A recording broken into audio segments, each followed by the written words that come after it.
Rafeindir, róteindir og nifteindir.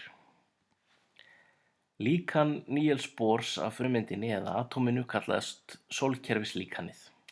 Það byggir á fyrri uppgötvunum að frumeindir væru samsettar úr tveimur aðskildum hlutum, annars vegar rafeindum sem sveima umhverfis frumeindina eins og reikistjörnur umhverfis sól og hins vegar kjarna sem inniheldur svo til allan massa frumeindarinnar í pínulitlum punkti. Venjan er sú að teikna frumeind einhvern veginn svona. Vitað var að rafeindir væru hlaðnar rafhleðslu og til þess að frumeindin væri í jafnvægi þá hlyti andstæð hleðsla að finnast í kjarnanum. Eftir nokkra leit tókst að finna nýjar eindir í kjarna frumeindana. Þær fundust þegar menn leituðu að þessum rafhlöðnu eiginleikum og fengu heitið róteindir. Kjarni frumeindar er því ekki ódeilanlegur heldur samsettur úr n smærri eindum. Ein róteind hefur jafnstóra hleðslu og ein rafeind bara andstæða. Í venjulegri frumeind eru jafnmargar róteindir og rafeindir. Ef þú hefur einhvern tímann nuddað blöðru við hárið á þér og séð hárið standa upp í lofti þá veistu að rafhleðsla getur látið hluti haga sér einkennilega. Hár sem stendur upp í loftið er bókstaflega að reyna að komast eins langt frá öllum öðrum hárum og það getur. Eindir með sömu hleðslu forðast hverja aðra, en eindir með mismunandi hleðslu dragast hver að annarri. Hvernig skyldi þá ástandinu vera háttað innan í frumeind? Rafeindir eru svo sem ekki miklu vanda því að þær hafa nóg pláss og geta haldið sig hver frá annarri, en í pínulitlum samþjöppuðum kjarna þar sem róteindirnar hafa allar samskonar hleðslu ætti að vera nokkuð sérstakt ástand. Róteindirnar ættu að reyna að vera sífellt að komast burtu hver frá annarri og sundra frumeindinni. En þar kemur á móti sterkur kraftur sem heldur kjarna frumeindarinnar saman. Mikilvægu hlutverki í því gegna enn aðrar eindir, álíka þungar og stórar og róteindir en algjörlega án rafhleðslu, þær kallast nifteindir. Einfaldasta frumefnið, vetni, hefur yfirleitt enga nifteind, enda þarf það ekki. Vetni er samsett úr einni einustu róteind og einni rafeind, en strax við næst einfaldasta efnið, helín, eru tvær nifteindir í kjarnanum ásamt tveim róteindum og síðan sveima umhverfis tvær rafeindir. Blý hefur síðan 87 róteindir og næstum 130 rafeindir sem útskýrir kannski hvers vegna blý er notað til varna gegn geislavirkni því það er erfitt að komast í gegnum frumeindir með slíkan tröllvaxinn kjarna.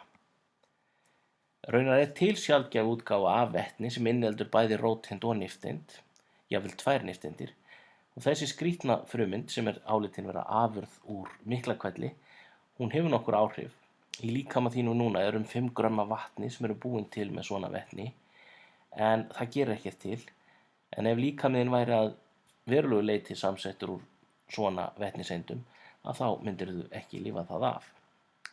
Vetni með engri nifteind, einni eða tveimur, eru allt saman vetni. Við köllum svona misþungar útgáfur af sama frumefninu samsætur. Vatn sem gert er úr tví- eða þrívetni kallast þungt vatn og það er raun og veru þyngra en annað vatn.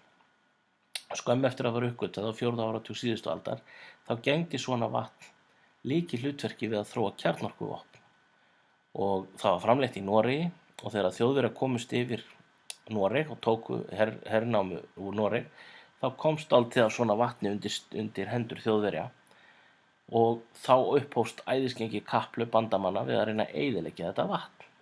Og eftir nokkra misheppnaða tilraun til að sprengja verksmiðjuna sem var framleitt, þá reyndu Þjóðverjar að smygla því í leyni til Þýskalands en þangað komst það aldrei því að norskur andspyrnumaður sökkti bátnum með manni og mús og kom þar með í veg fyrir að Þjóðverjar nýttu svona vatni í kjarnorkutilraunir. Eða það segir sagan að minnsta kosti. Sumar sögur eru berað í aðra söguna og eru til reyndar mjög ótrúlegar útgáfur eins og svo að Bretar hafi komist yfir vatnið og fluttað með mikilli leynd til Bretlands og að fyrstu nóttina í Bretlandi hafi það verið geymt í dollu undir rúmi kóngsins því að það hefur verið öruggasti staðurinn fyrir það. En langflest frumefni hafa samsætur, summargar. Einstaka samsætur eru óstöðugar og geislavirkar eins og til dæmis C14 sem er kolefnissamsæta.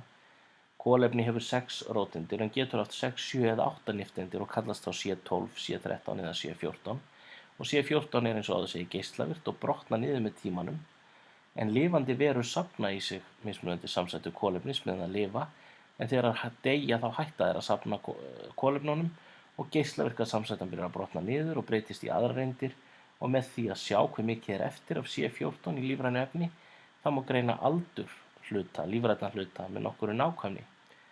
Og síðan þessi aðferð uppgötvaðist, þá hefur hún verið lykill að miklum uppgötvunum í fornleifafræði og líffræði.